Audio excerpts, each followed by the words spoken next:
Hola, ¿cómo les va? Hoy vamos a hablar un poco de lo que fue la primera presidencia de Irigoyen. Para eso vamos a retomar un tema que es lo que se conoció como la Ley Sáenz Peña. En 1912 se va a sancionar esta ley en la cual dice que el voto es secreto, universal y obligatorio. ¿Qué significa esto? Que a partir de ahora el voto iba a ser de una persona, tenían que ir todos a votar y tenían la obligación de votar. Eso, si quieren, continúa hasta hoy con algunas excepciones con respecto a la edad. Pero vamos a meternos en este tema un poco mejor. Esta ley viene a paliar un poco lo que pasó durante la etapa anterior, que fue la etapa que se conoce como de gobiernos oligárquicos o la etapa de gobiernos conservadores.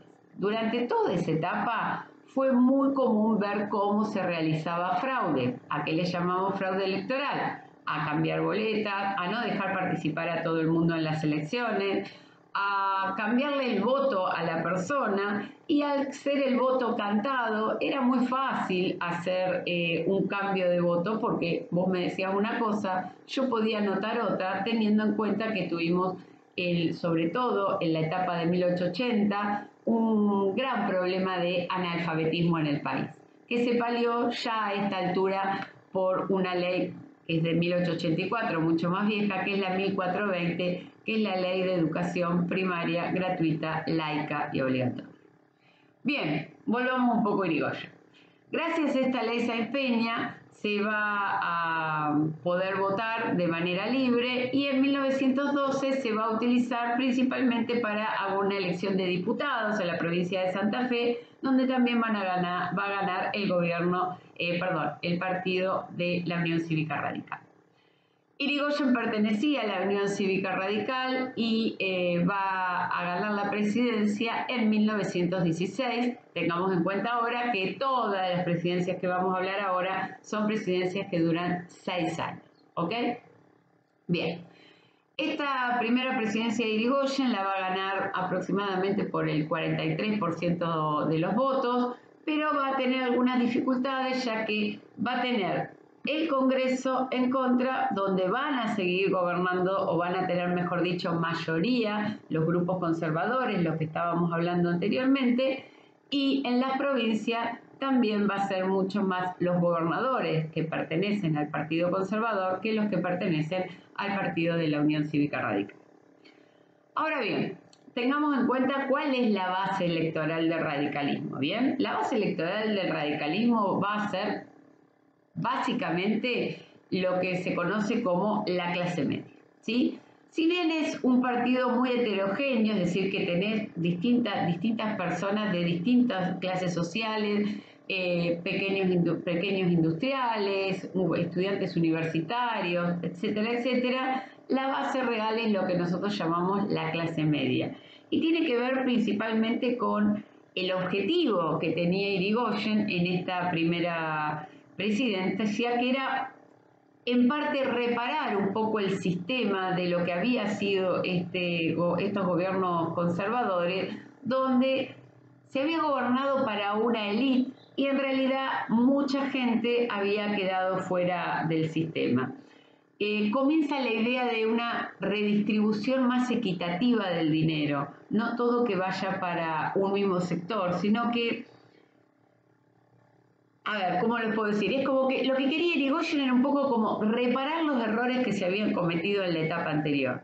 Eso obviamente cae muy bien en la clase media, que no había sido apoyada en los gobiernos conservadores, y tengan en cuenta que siempre va a ser la base electoral de la Unión Cívica Radical.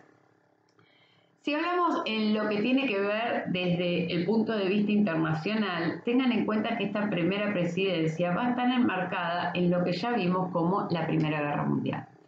Si bien arranca en 1916, y ustedes saben que la guerra empieza en 1914 y termina en 1918, Argentina va a tener que declararse de alguna manera partidario a uno u otro bando, y Hipólito Yrigoyen va a mantener la misma postura que habían mantenido los gobiernos conservadores anteriores, y lo que va a declararse es neutral.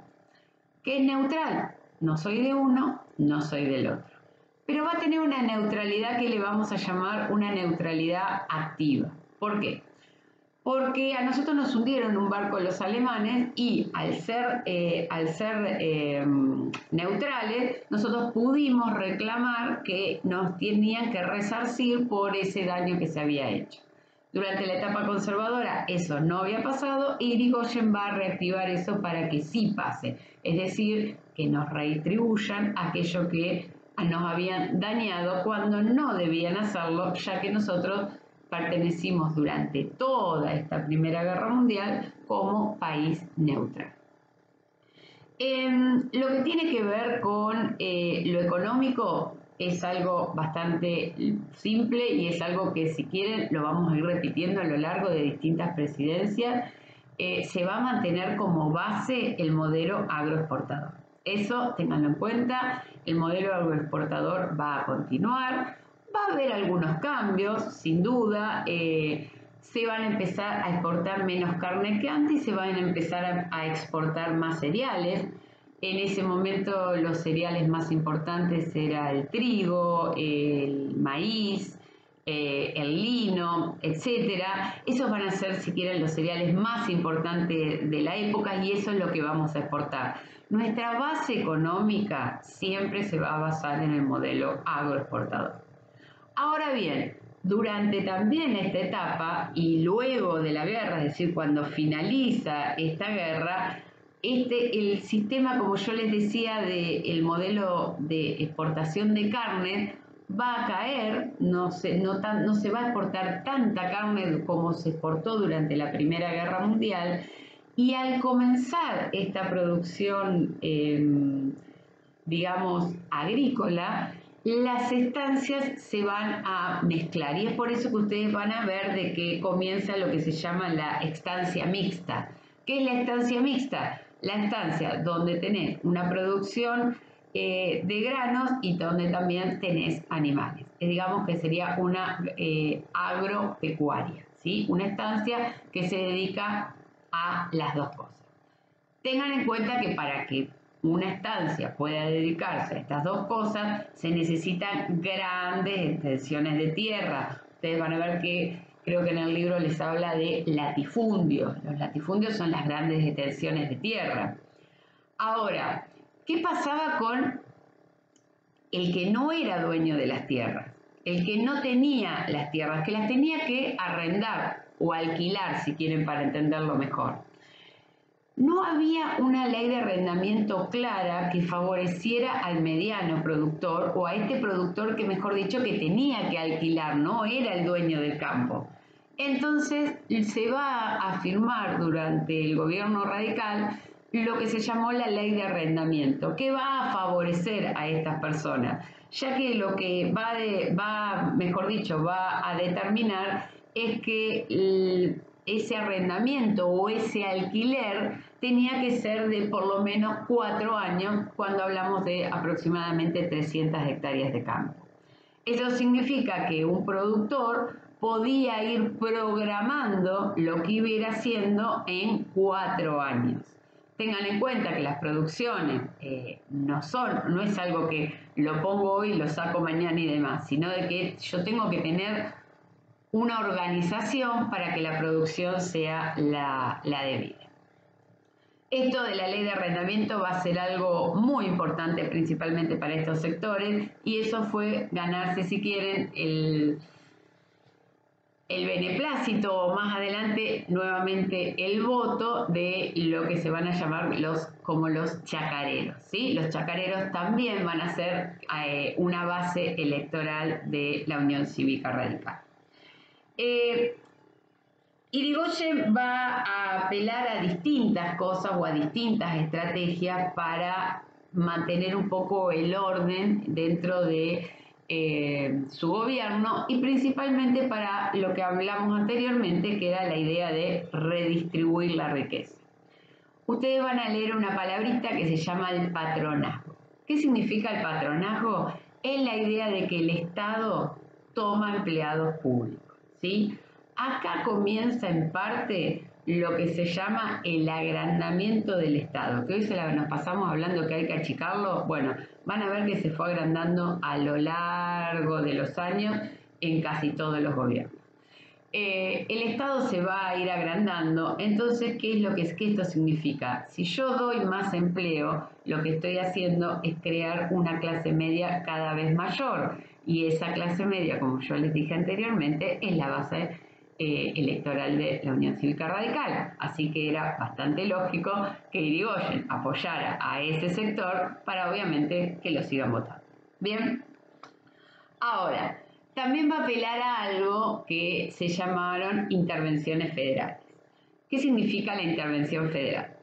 Como yo ya les dije, las provincias estaban manejadas por conservadores y en algunas provincias se quería mantener lo que había sido durante el régimen anterior, que era el fraude.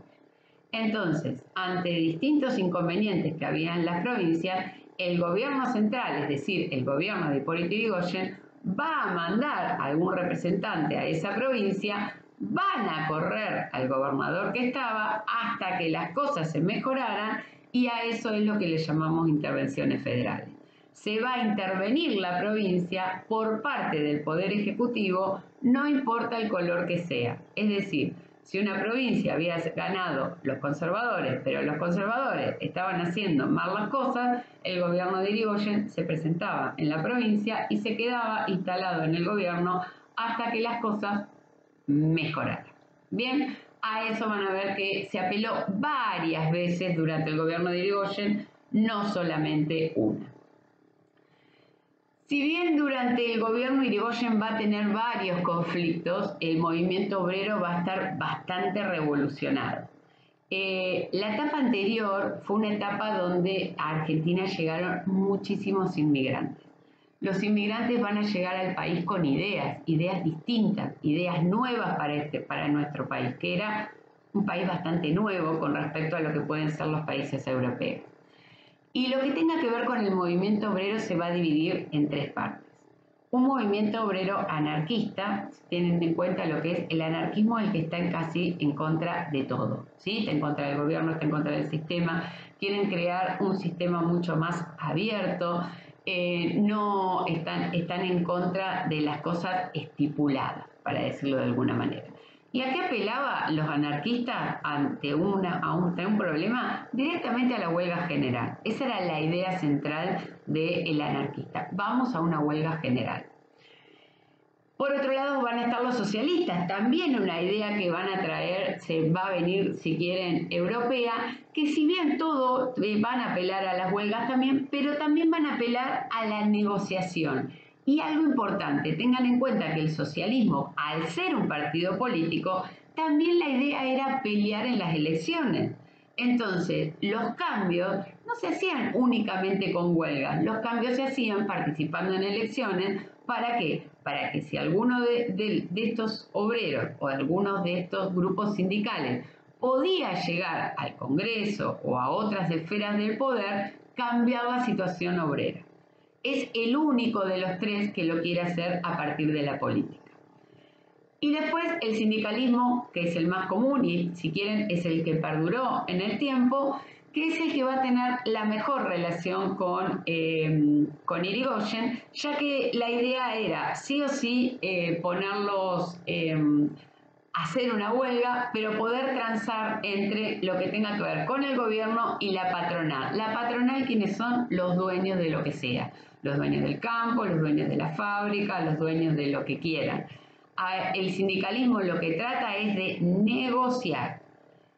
Si tenemos que decir a cuál de todos estos Irigoyen va a apoyar, o mejor dicho, a cuál de estos tres Irigoyen le va a dar más cabida, seguramente va a ser al sindical. Ese va a ser al que Irigoyen va a apoyar y si quieren va a ayudar un poco más de lo que puede haber ayudado a los otros dos. ¿Por qué? Porque el anarquismo actuaba violentamente, por lo tanto lo único que logró fue represión. Les recomiendo que después lean la parte de lo que fue Semana Trágica, La Forestal y Patagonia Rebelde, donde grupos de anarquistas son los que realmente comienzan este tipo de manifestaciones y van a terminar con muchísimos muertos. sobre todo Patagonia Rebelde. Pero léanlo o después lo comentamos en clase. El socialismo va a ser adversario de la Unión Cívica Radical porque también quería llegar al poder a través de la política. Por lo tanto, Irigoyen no le va a gustar demasiado el socialismo y sí va a tener relación directamente con lo que tenga que ver con los sindicalismos. Si tenemos que hablar de logros, para mí, personalmente, uno de los logros más importantes va a ser lo que se conoció como la reforma universitaria. La reforma universitaria fue un logro muy importante, comenzó con una protesta de estudiantes, sobre todo de la Universidad de Córdoba, pero después se va a extender por casi todo el país y finalmente van a ver que con lo que se logró muchos países de América nos van a copiar. Los estudiantes se van a quejar por diversas razones, van a querer lo que se llama el gobierno autónomo, que significa que el gobierno no tiene que estar supeditado, la universidad, perdón, no tiene que estar supeditada al gobierno de turno. Es decir, que la universidad se tiene que manejar aparte del presidente que esté en el momento. ¿Por qué? Porque si no, el presidente que está en el momento cambia los planes de estudios, mete los profesores que quieren, y eso es lo que pasaba antes, y eso es lo que no quieren. A partir de esto, porque esto se va a lograr, la universidad va a tener lo que se llama un gobierno tripartito. Se divide en tres partes. Por un lado, obviamente, el rectorado o las autoridades de la universidad. Por otro lado, el centro de estudiantes y también un consejo de exalumnos. Esa es la manera en que todas las voces dentro de la universidad van a estar escuchadas. También en este momento, otra de las cosas que va a pasar es que se van a cambiar los planes de estudio, que era por algo que peleaban los estudiantes, ya que los planes de estudio eran muy viejos, venían de la etapa conservadora y había que renovarlos o, mejor dicho, mejorarlos. Y otra, que esto también sigue hasta hoy, es que los docentes no sean señalados a dedo o que no sean elegidos a dedo, sino que realmente los docentes tengan que dar un concurso para poder ingresar a la universidad a dar. No que esté el amigo de dando una materia, sino que el profesor que esté en la universidad sea por idoneidad y no sea por amiguismo. Esto es un logro muy importante que se va a dar en 1918 en la República Argentina y que luego nos va a copiar casi toda América. Con respecto a la industria, ustedes van a ver que de acá en adelante casi todos los gobiernos en Argentina el problema que vamos a tener es la industria. Nosotros necesitábamos industria. Nosotros para que la industria se establezca acá, sí o sí necesitábamos de una inversión extranjera. No teníamos alternativa que no sea así. En esta etapa la inversión extranjera va a venir de manos de Estados Unidos. Se van a instalar empresas como la General Electric, como la General Motors, Colgate, Otis, que es la empresa de ascensores, distintas empresas. Ahora, ¿por qué se instalan acá? Principalmente se van a instalar acá porque acá no había tanta regulación en el trabajo, las jornadas de trabajo eran muy extensas y se pagaba muchísimo menos de lo que pagaban cada uno en su país. Ya estamos hablando, como ustedes están viendo, de fines de la Primera Guerra Mundial, donde Estados Unidos había salido muy favorecido y por lo tanto tenía no solamente la industria, sino la capacidad económica como para poder extenderse. Esta capacidad económica, hablando de esto me acordé, esta capacidad económica y hablando de la Primera Guerra Mundial, también llevó a que a partir de ahora Estados Unidos se meta en lo que tenga que ver con nuestro comercio. Hasta este momento, si quieren, Argentina con el que mayor trato comercial tenía era con Gran Bretaña. Pero ¿qué pasaba en esto ahora? Gran Bretaña se tenía que recuperar de la Primera Guerra Mundial. Por lo tanto, no tenía producción para darnos. Entonces comenzó a existir algo que ustedes van a ver y que lo van a leer bien, que es el gobierno triangular. ¿Qué significa el gobierno triangular? Argentina le vende a Gran Bretaña y con la plata que le saca Gran Bretaña por los productos que vende, le compra a Estados Unidos. ¿Por qué? Porque la producción va a estar en Estados Unidos. Este es el inicio también, si quieren, a nivel internacional, de cómo va a ir creciendo Estados Unidos durante esta etapa y que finalmente se va a terminar de afianzar después de la Segunda Guerra Mundial. Pero bueno, por ahora dejamos acá. Esto sería en parte lo que fue la primera presidencia de Irigoyen. Cualquier cosa me consultan. Los espero. Un beso grande para todos.